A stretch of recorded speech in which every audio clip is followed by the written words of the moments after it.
Hello, this is Dr. Pankaj Kumar, your mentor, and in this session we will be talking about Krebs cycle. In the previous sessions, we have discussed about the glycolysis and the link reaction, and we have seen that the product of the link reaction was acetyl coenzyme A. So we have to begin with the acetyl coenzyme A, right? So the first thing that the citric acid or tricarboxylic acid cycle occurs in mitochondrial matrix. So all the enzymes for the Krebs cycles are present in a mitochondrial matrix except one enzyme, and that is succinate dehydrogenase enzyme. Okay. So this enzyme, that is succinate dehydrogenase, is a membrane bound enzyme, and many times this question has been asked in NEET, right? So altogether there are 8 steps of cycles, and there are a series of oxidation and reduction reactions. So altogether we can say there are 4 oxidation steps, and in those oxidation steps NADH2 and FADH2 are formed. So the very first oxidation step is that occurs during the synthesis of alpha ketoglutarate. Second, oxidation in case of the synthesis of succinyl coenzyme A. The third, synthesis of fumarate, where the hydrogen being accepted by FAD. In rest of all the 3 cases, the hydrogen being accepted by NAD. And the final being that occur during the synthesis of oxaloacetate. Okay, let's see one by one all the steps. So in the step 1, what we see that this is what we call condensation reactions. So here what happens, that the 4-carbon compound, that is oxaloacetate, binds with a 2-carbon compound, that is acetyl coenzyme A, and they form 6-carbon compound citric acid or citrate.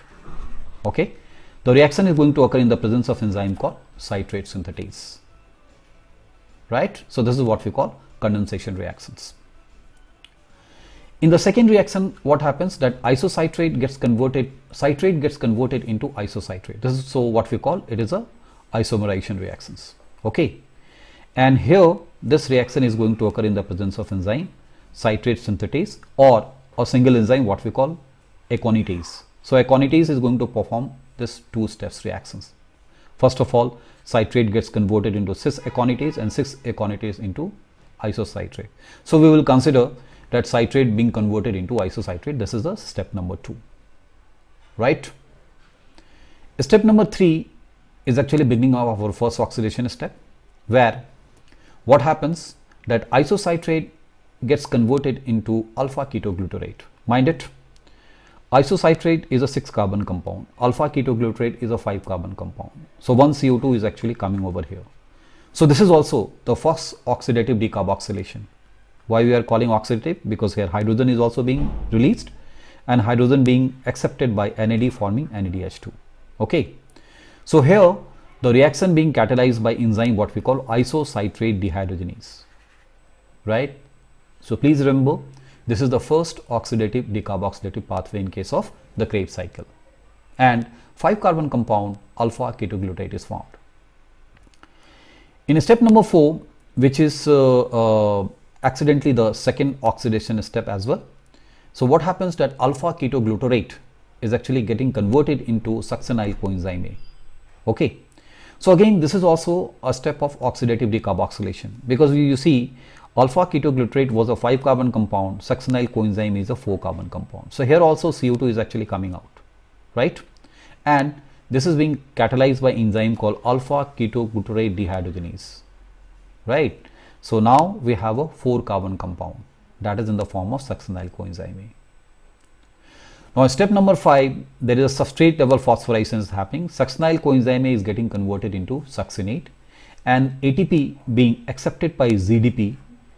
Okay, additional phosphate is accepted by ZDP and forming ATP. So this is the only substrate level phosphorylation that is seen in case of the Krebs cycle. Okay. Now finally step 6, that is a Flavin-Dependent Dehydrogenation, where what happens, that 4-carbon compound succinate getting converted into 4-carbon compound fumarate. But mind it, the hydrogen released, for a change it is accepted by FAD, not by NAD, and as a result FADH2 is formed. And this reaction is catalyzed by enzyme called succinate dehydrogenase. This is not present in mitochondrial matrix, rather it is a membrane bound enzyme. This is the only membrane bound enzyme found as far as the enzymes of the Krebs cycle is concerned.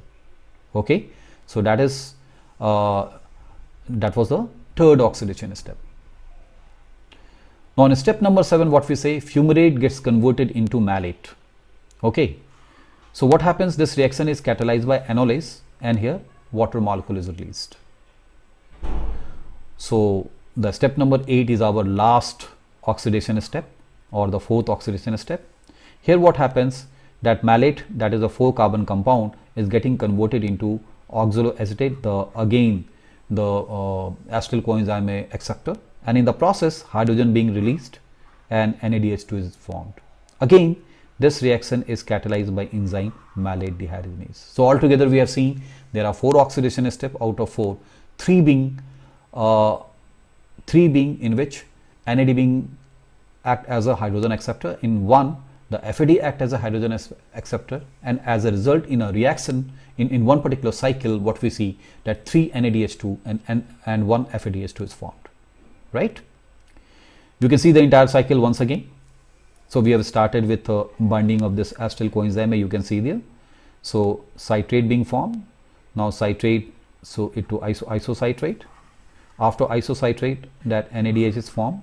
Then what we see, there is a alpha ketoglutarate formation.